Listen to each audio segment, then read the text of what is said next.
Apakah kalian pernah melihat iklan di televisi? Tentu pernah, bukan? Gimana?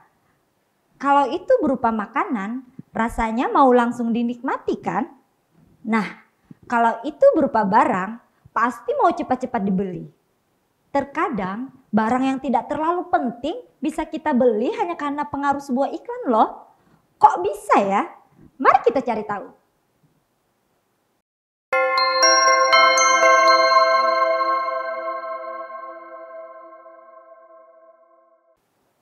Salam kawan belajar, salam satu bangsa, satu bahasa kebanggaan, bahasa Indonesia.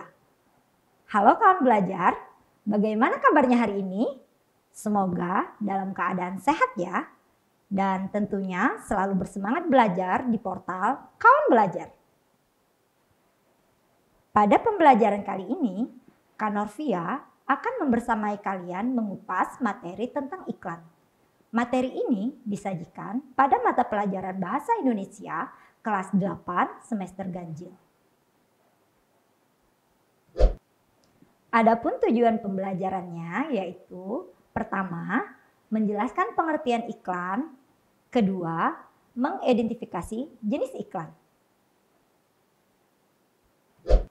Menurut Kamus Besar Bahasa Indonesia, iklan adalah pemberitahuan dalam bentuk gambar, tulisan, atau suara yang dimaksudkan untuk mempromosikan atau menginformasikan suatu produk, jasa, atau kegiatan dengan tujuan untuk menarik perhatian masyarakat agar tertarik membeli atau menggunakan produk atau jasa tersebut. Dari pengertian tersebut sudah jelas kita bisa terpengaruh atau tertarik ketika melihat sebuah iklan karena di dalamnya ada unsur menarik perhatian. Maka iklan pun dikemas dengan sedemikian mungkin, semenarik mungkin. Kawan belajar, ada 4 jenis iklan yang akan kita bahas kali ini, yakni iklan televisi, iklan radio, iklan cetak, dan iklan online. Yang pertama, iklan televisi.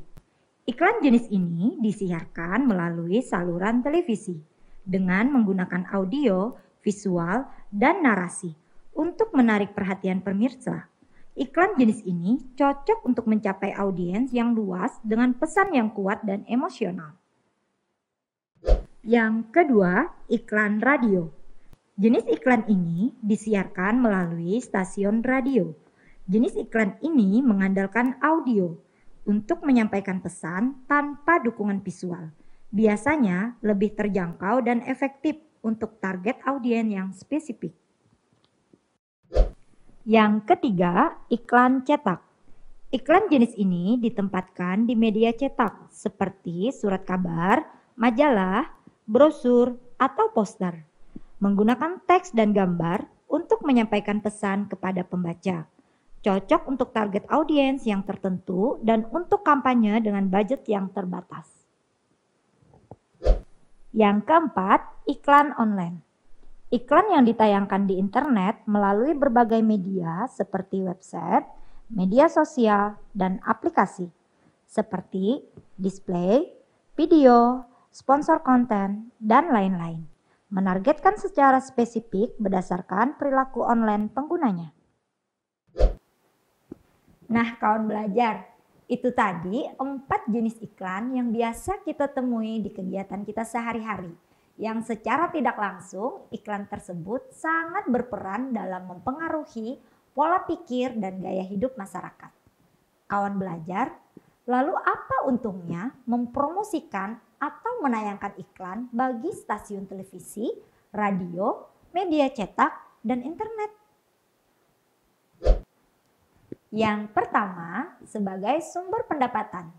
Iklan adalah sumber utama pendapatan dengan menjual slot iklan kepada perusahaan atau individu yang ingin mempromosikan produk atau jasanya, maka dapat menghasilkan pendapatan yang signifikan. Yang kedua, sebagai pendukung ekonomi. Iklan juga berperan dalam mendukung ekonomi secara lebih luas. Dengan mempromosikan produk atau jasa, Iklan membantu meningkatkan penjualan dan membangkitkan permintaan, yang pada gilirannya dapat mendorong pertumbuhan ekonomi. Yang ketiga, untuk mengedukasi dan membangun kesadaran. Iklan seringkali tidak hanya sekedar mempromosikan produk, tetapi juga menyampaikan informasi dan edukasi kepada penonton. Misalnya, iklan kesehatan mungkin memberikan informasi tentang cara menjaga kesehatan, atau iklan layanan masyarakat bisa mengedukasi tentang isu-isu penting. Bagaimana kawan belajar? Sudah paham ya? Nah, itulah materi kita pada pembelajaran kali ini. Mudah-mudahan bermanfaat untuk kalian semua. Tetap semangat dan terus belajar bersama di portal Kawan Belajar BTKP Dinas Pendidikan dan Kebudayaan Provinsi Kalimantan Selatan. Sampai jumpa di pembelajaran selanjutnya dengan materi yang lebih menarik lagi. Salam Kawan Belajar, salam satu bangsa, satu bahasa kebanggaan, bahasa Indonesia. Sampai jumpa.